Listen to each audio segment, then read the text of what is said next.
So our organization is Swiss Africa, or Shaping Women in STEM Africa. Just to give you a bit of background on us, we're all about celebrating, encouraging, and promoting women in various science, technology, engineering, and math backgrounds.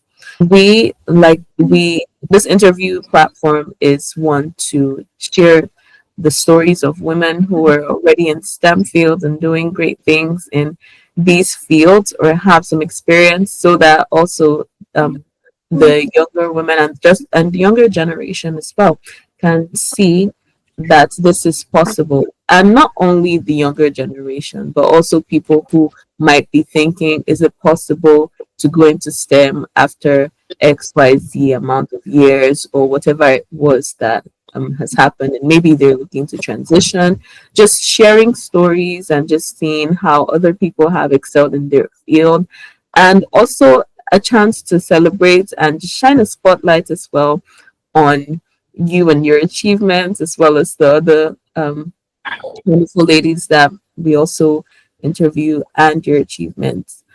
So that's just a bit of background about us and about Swiss Africa. And may we have a brief introduction of yourself and your current role in STEM and how you got here? Yeah, good morning, Mhm. South Africa. Good morning, William. And I see you, Salami. Good morning. Yeah, I am very happy to be here. So my name is Folashade Gloria Ido, Olorunfemi, and I'm currently a fourth year PhD candidate at the University of Illinois, Chicago, at the program Molecular Cell Developmental and Neuroscience Biology. Prior to a PhD. I have a bachelor's in technology from Ladoke Akintola University of Technology, Ogbomoso, where I did a fourth year BTech because I came in through direct entry.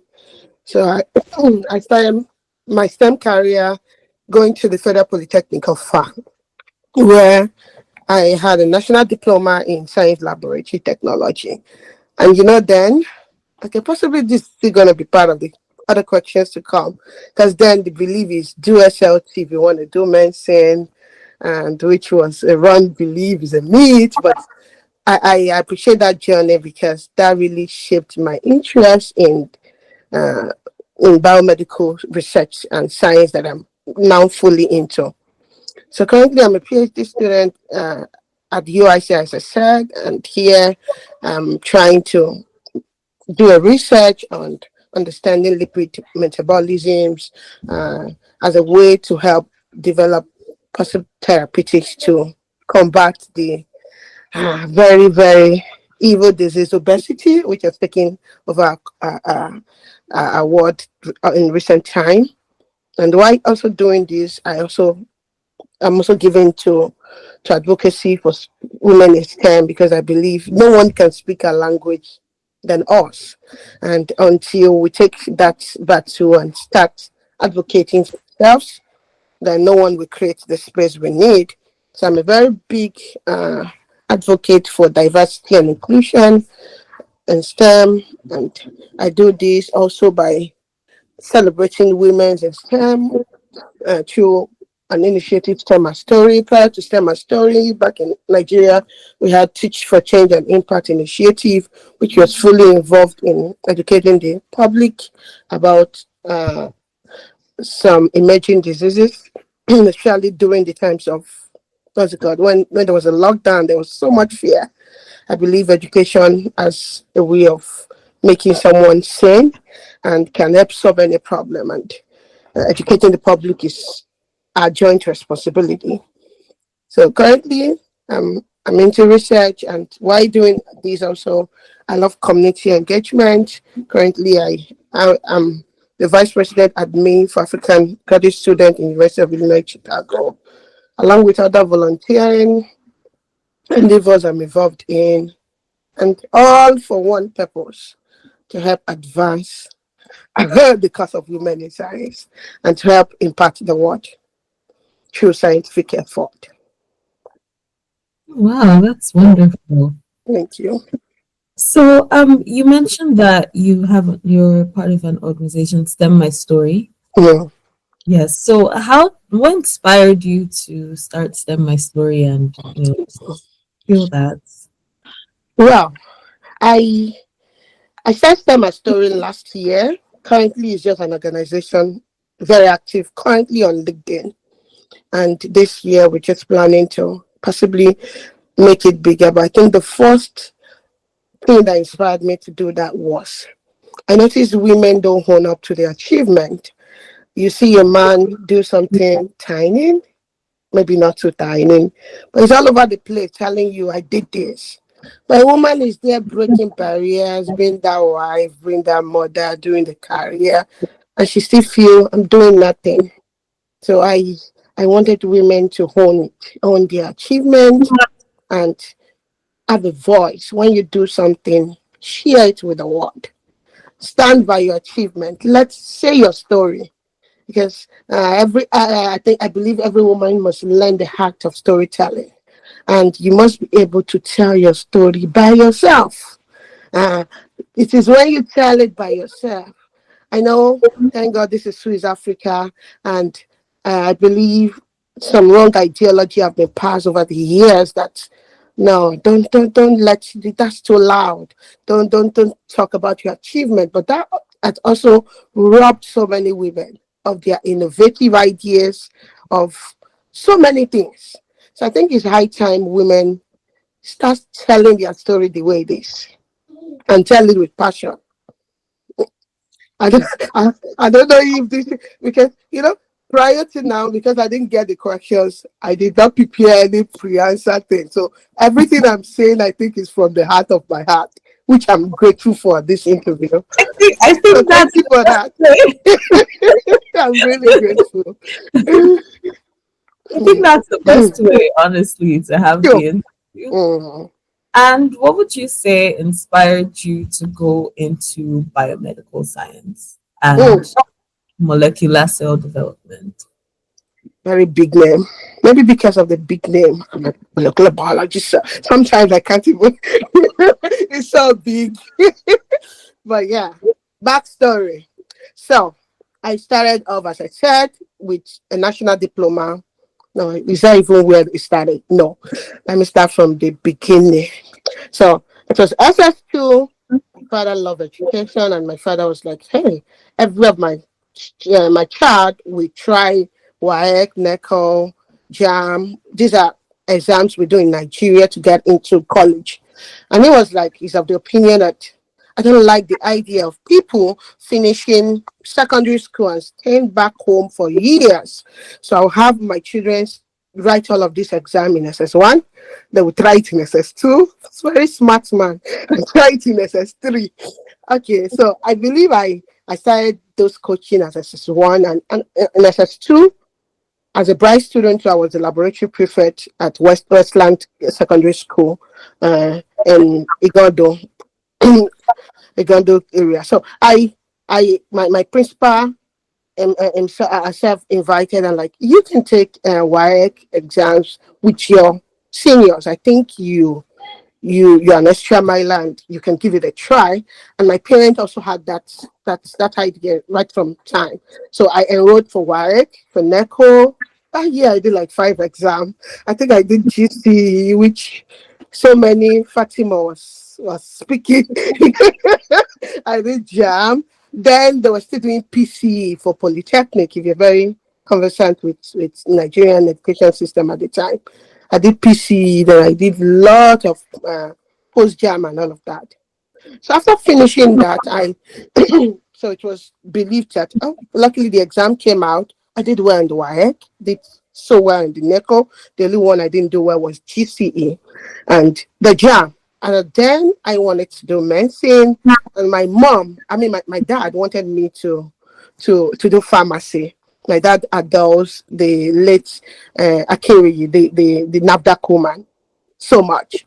So I think after then, after doing the jam, and I think jam was jamming me serious because then you have to score very high score for jam to get into medicine. And I was there in the 180, 200 range, if I remember.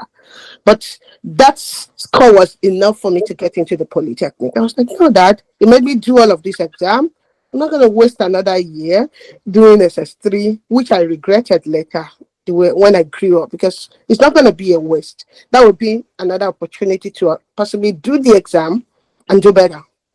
Oh, yeah, give me time to mature and do better. So I was like, no, I did the exam, and luckily one of the polytechnic I applied was Federal Polytechnic of I got admitted to science laboratory technology, and my dad didn't want me to go, and I was like, no, I have to gain 1 year.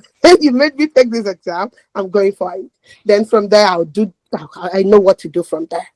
So I left, and again, why it was also he developed cold feet at that spot was that I was a bit young. I think I was 15 at the time, and that was the first time I was to leave Lagos for somewhere in Kwara State for the first time. So I left. That was bravery anyway, which I think shaped the trajectory of my life. Because sometimes if you don't leave your comfort zone, you might not even know how much power you possess. So I went to Federal Polytechnic of Far, stayed with a relative there, and did well. I think I finished as one of the best in class with an upper credit for science lab tech. And it was that result. While I was still there, it's 2 years national diploma. I was still writing jam every year. Yeah, yeah, and God catch me. I was so myopic at the time. It's always Unilori, Unilori. And my name is not Aminako. Neither is he Abdu something. That's on the lighter mode. But as a then, there were catchment areas used for admission purpose. They have religion preference. There's so many other things that I should be holistic about choosing a school. If I'm from Kogi State, for instance, possibly if I'd been looking at Kogi State University, that would have given me an upper edge. But all of this would have come with maturity. Why you shouldn't rush your children sometimes. There's no rush in life. Allow them go through every process they need to. Because you wouldn't know what that is shaping in them. So luckily I finished. Thank God I went there and I was not derailed. So I finished with an upper credit use. So I had it to my jam direct entry.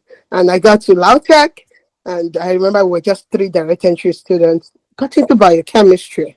And if you're conversant with Lautech and no biochemistry, they're always like that. That's the let me. This is a video call. That's one of the hardest courses in the department.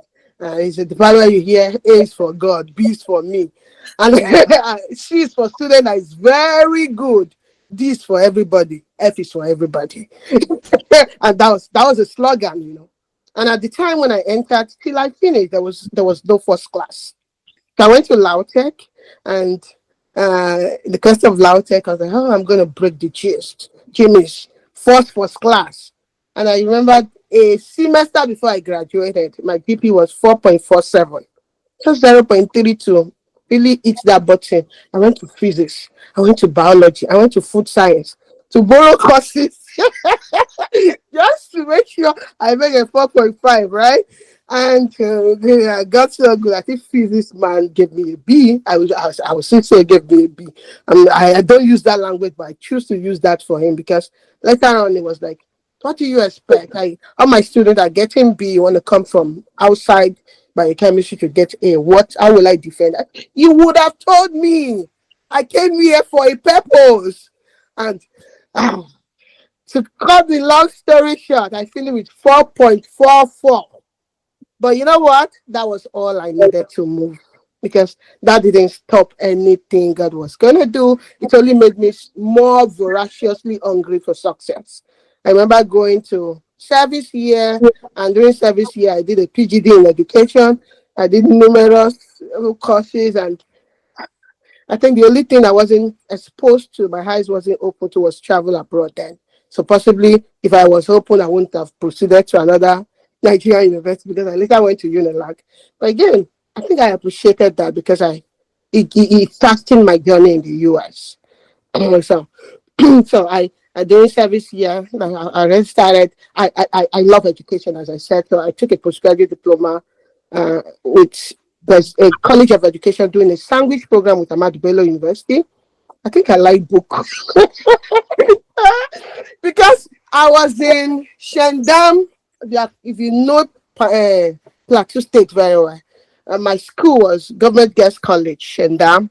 I was in Shandam serving, and every weekend this woman be will carry herself to where's the place? Mangu, and I can't remember how much it was, but literally all my alawi was spent on looking for certificate in education, because then I was like, no, I don't want to just be a teacher, and I just want to be a teacher that know what he or she is doing. And as I said, there's no experience that's a waste, because uh, those experiences, sometimes when I interact with, I have a child, and I'm like, no, no, the you can't deceive me with any metrics in education. I'll tell you, no, it has to be complete. The four domains of learning. If my child is not currently doing this, at least you saw the affective domain, you saw the cognitive domain. So you can't just judge a child by one metrics. And cognitively, you see that's problem solving ability. And yeah, I think no education is a waste, actually, because then my interest was like, oh, I noticed most people teaching in high institution based on, because it takes someone that is not learned, or someone that is not a true teacher, to say statements that we make the students so weak, like AIDS for God. You fine, that was a joke to push us. But I think that's not also a good approach to teaching. So I wanted to learn the rudiment of teaching. And I think that is one of the best college I ever attended, because it was a college of education, and I was exposed to true teachers that were really passionate about this career. If I'm talking too much, let me know. Maybe it's too long. No, Uh-huh. that's fine. Okay, okay. So I'm so passionate, and I think that's one of the best colleges I've attended so far. One got a PhD in education, then before I finished, I believe using my Alawi to I obtained master's degree form for UI and Unilag. And I just chose. Oh, I stayed in Lagos UI. Okay, University of First Choice and Nature's Pride. We came to Unilag, and Unilag did so well, finished as the best volunteer of the class, 4.86 masters. But then I think, it's not a waste though, because that result I used in the US, got green card so fast. And yeah, the journey, there's nothing, there's no process you go through that is a waste, actually. If you look at the bigger picture, and you trace yourself back, that's a success lift track. You're able to know why you actually took those steps, and why it's important for wherever you are. So let me just pause and let you ask the next question, right? That's Mm. a wonderful story. Wow. All right. You do. I Um, agree. I mean, education is no education is a waste. That's definitely. mhm. True, true. I'm happy I'm not boring you, because I didn't believe I would say one. I think this is my reminder to start a podcast this year. Yeah, that might be good. That might be good. Stem my story. You do that in the if podcast. you see this backdrop, okay, so last year I was so motivated about thriving, because I said, oh, I see so many people come abroad. That's another burden, right? So whenever a burden is laid for me, that is an initiative. I don't want to join the bandwagon of complaining, and doing nothing. Like, no, I think, yeah, information is power, and sometimes you don't know the power of a spoken word, especially a right spoken word from the right people. And I think why there's so much negativity in the world is because the right people with the right knowledge are silent. So I was like, I went on Amazon, bought all of this serere. I can count how many times I've used, because yeah, that's cool too, is a lot. But Mm, sometimes you can never get busier. I mean, you can never get less busier. You still have some flexibility in grad school. Wait till when you have to resume at this time, close at this time, of these deadlines, then it won't get any easier, I guess. And we've another question we would ask is, Mm, as a mother, how have you found being able to balance mm, school and your home, mm, especially with what you were saying about in some science fields, it Mhm. doesn't get less busy. So clearly, there's always more reading to do, always more research. There are So, always things to do. So how do you balance that and balance being a mother and being a president mm, as well? well, at the time, I used to believe the word balance is a myth, but I think last year I got opened to it that it can actually exist, but it can only exist if you create it, right? And creating it means at each time you are constantly asking yourself, what should I be doing now? And uh, this is becoming my mantra slowly. I tell people, yes, everything can be important, but not everything can be urgent. And yeah, and that's the truth. So you you kind of weigh the options are like what is important and urgent. Do it now. And that is, I think that's the way I roll. So if the baby is important and urgent now, it gets my attention for now. If another thing is important and urgent now, and this is the most practical, this is the most practical approach to it. Uh, Knowing what is important and urgent at the time and doing it immediately. Then I must tell you, being in grad school as a mom is very challenging. However, I think you being a PhD mom, you need an extra level of time management skill. In the sense that you don't wait till deadline. In fact, when you hear something is 2 years, you start doing your own 2 2 minutes. Because oftentimes the only time I'm really myself and at home myself is that 1 a.m. in the night. And naturally, I'm not nocturnal. As in nocturnal people that don't sleep at night. But lately, well, I would say I've adjusted because when I do that too, I feel it in my body. I have to go take some power nap, like 10 minutes, and get back. So I feel it. So I still don't believe anyone is nocturnal, actually. Because it just takes away the vitality of the early part of the day, which is when you're open to ideas and open to. So what I would say is, first of all, know what is important and urgent. Do it now. Don't then prioritize time management. You have to be a time hero, right? You have to be a time hero and avoid deadlines as much as possible and get support. Get your allies, like everyone involved. And for me, it's been quite easy because I have a supportive spouse here, which and it's partnership. Mm. So and that's why, as much as possible, I know yeah, it's not a luxury everyone has, but as much as you have it, and again, you can have it and also be doing super mommy. I wanting to be in the drop off. I did that. I think yeah, up to last semester I was always at drop off. I'm like, no, let people do what they have to do for you to relax a bit, leverage on other people. Yes, leverage on other people. Ask for help when you need it, and balance, set boundaries. Also, don't become too accessible to everyone. Yeah, that way you're able to keep everything together. But the truth of the matter is, you can't overdo anything. You can say because you're doing motherhood, you're gonna pause your career, pause your volunteering, pause your impact work. I tell you, I give you. I don't want to put years to it. You're gonna be so sad. So rather than just let everything work in tandem because children grow up and don't be the reason why your child look at you and like, hey, mom, when Lilian and Salami were getting their PhD, what were you doing? I'm like, John, I was changing diapers. I'm like, who sent you, mom? I'm sorry, but I think this is the best way I have conversation informally. Yeah, but yeah, and I think that is a message every woman must get now. If it's, I want to be, yeah, you have to be there. And sometimes it's hard. You have to be 100%. Let me give an insight. Yesterday, I guess I was on my way to school when I got a call from my son's school, like, hey, there was a bump. And when such happened, everyone has to pick the child. The best thing is to call my team member. They said we should pick the child. He has schedules not to pick the child that early. Bring him to me.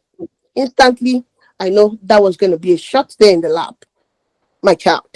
And that's how you zero in. You don't have to be blind to parenting while facing career, or blind to career while facing parenting, I think. Yeah.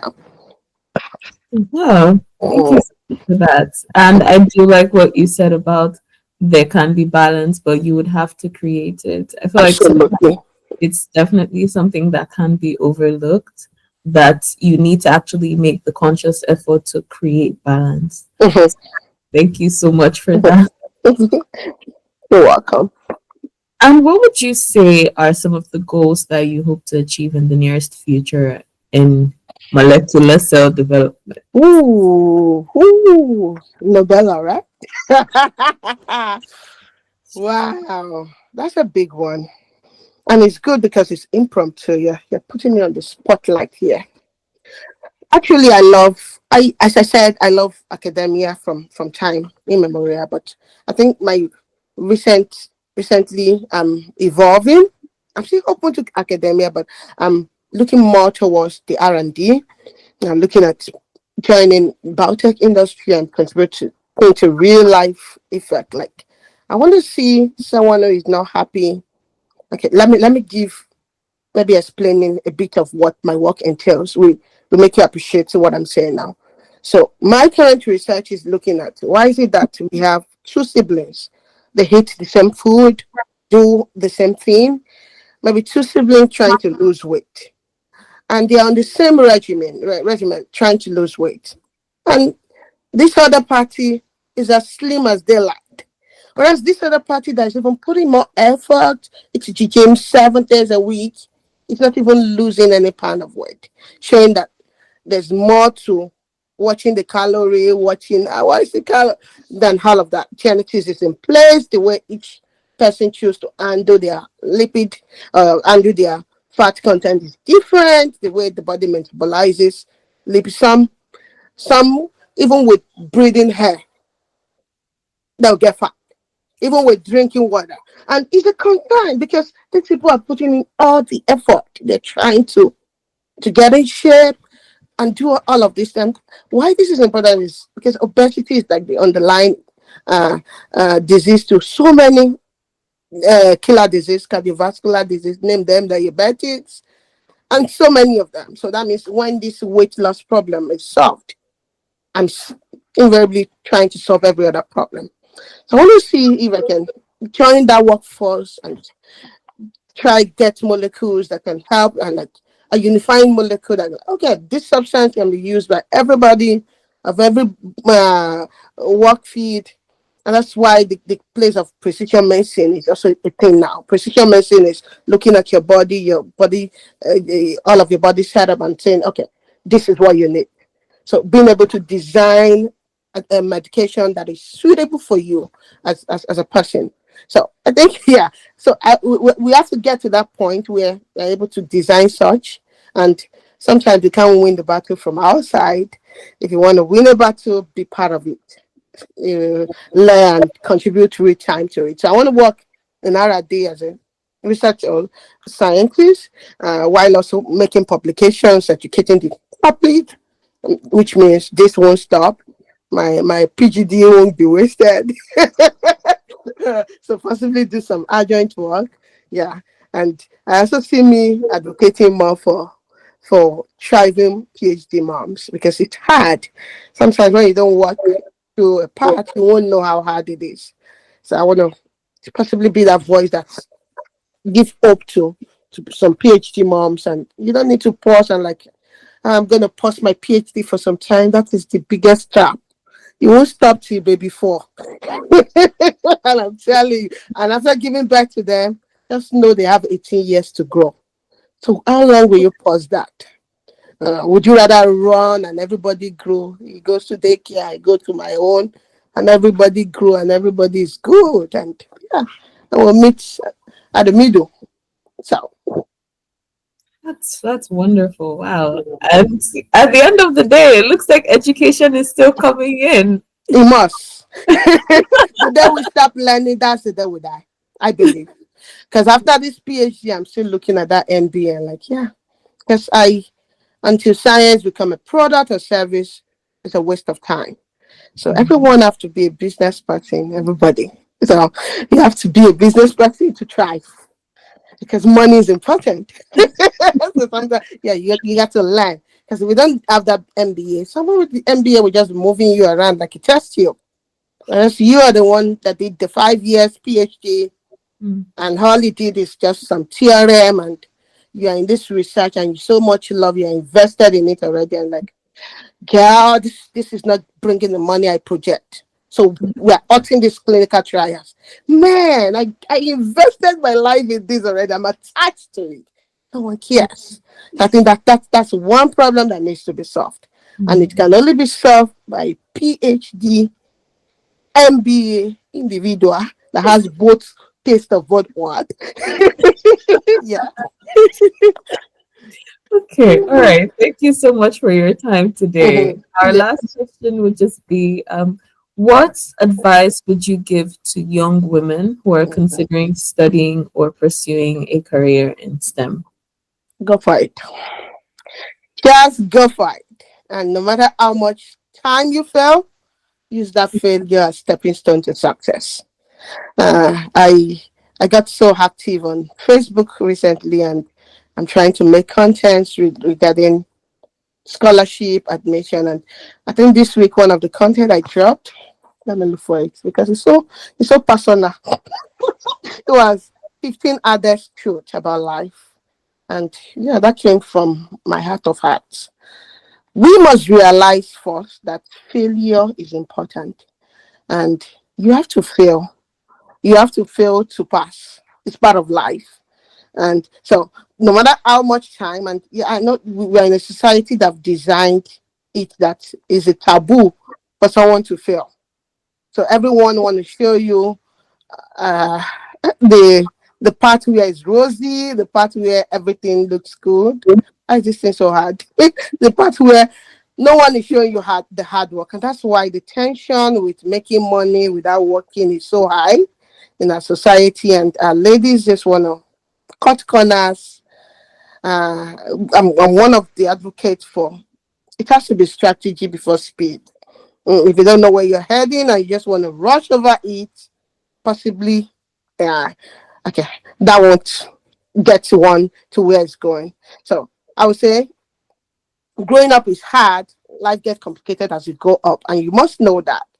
And you must be ready as you grow up to face new challenges. And you're like, oh my God, no, no. When I finish grad school, I will start this. One of the lies I hear most grad students say and meet ourselves is like, grad school wala is enough for doing exercise. When I finish grad school, I will fix my sleep, fix my meals, fix everything you let go left and south for 5 years. Now, that's a deceiver. So if you want to fix your sleep, you're conscious about your health. Because I tell my friends, okay, after all this wahala, right? You don't want to not live to enjoying it. And that's Mm. why you have to take it personal. Yes, there's no time. Your meal, making your meal time is part of the PhD process. So prep that meal, do that smoothie, treat yourself with empathy. That is how you get to use the PhD for long, right? So, Mm. and that's in line with growing up is hard. New challenges are going to arise, and new responsibility are going to arise. So, I would say you just do that very well and make mistakes. Don't be afraid to make mistakes. It's inevitable. Making mistakes entails it's okay to start 10 initiatives that doesn't work. I'm saying all of these. I'm doing STEM. Tomorrow, if another one prickles my distance, I start again. If you like, ask me how many. Because it is true that we learn about ourselves. And sometimes in the course of we trying to be too conscious, I don't want to do this. What if it doesn't sell? What if no one likes it? What if not? Right. So, so for time, if 10 initiative come to your mind and you can run with it, run with it. At the end, the one that is actually going to be so permanent with you will come. And I think none of those big names that we have actually just started off by just they did one thing and that was it. Mm. Oh, you need to let them tell you how many things they tried out before that one you know with them. So Make mistake, go for it. The world is your stage.